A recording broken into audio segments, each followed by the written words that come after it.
মাস্ত কালান্দার, ভারত, পাকিস্তান ও বাংলাদেশ উপমহাদেশের 3 প্রান্তেই সমানভাবে জনপ্রিয় একটা সুফি গান। আমাদের আজকের আলোচনা এই গানটা নিয়ে। গানটার পেছনের গল্পটা কি, কবে, কোথায়, কিভাবে এই গানটা প্রথম রেকর্ড হয়েছিল।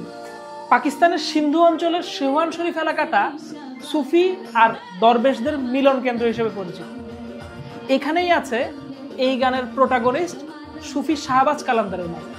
শোনা যায় মরুভূমির আশেপাশের এলাকার এক জিপসি বালিকা হঠাৎ একদিন সেহুয়ানের বাজারে মানুষের সামনে উর্দু আর পাঞ্জাবিতে মেশানো একটা গান পরিবেশন করছিলেন। ঘটনাচক্রে সেদিনই রেডিও পাকিস্তানের একটা ভ্রাম্যমাণ টিম সেই অঞ্চলে গিয়েছিল। তারাই এই গানটা রেকর্ড করে নেয়। জিপসি মেয়েটা যেমন আচমকা এসেছিল সেভাবেই অদৃশ্য হয়ে যায়। আর রেকর্ড হয়ে যাওয়া এই গানটা রেডিও পাকিস্তানের কল্যাণে বিপুল জনপ্রিয়তা লাভ করে।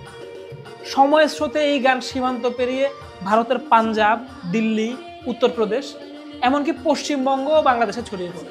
নুসরাত ফতেহ আলী খান, আজিজ মেওয়ানের মতো কিংবদন্তি কাওয়ালেরা এই গানে নিজেদের স্বতন্ত্র সুর, তাল আর ভাবে সংযোজন করেন।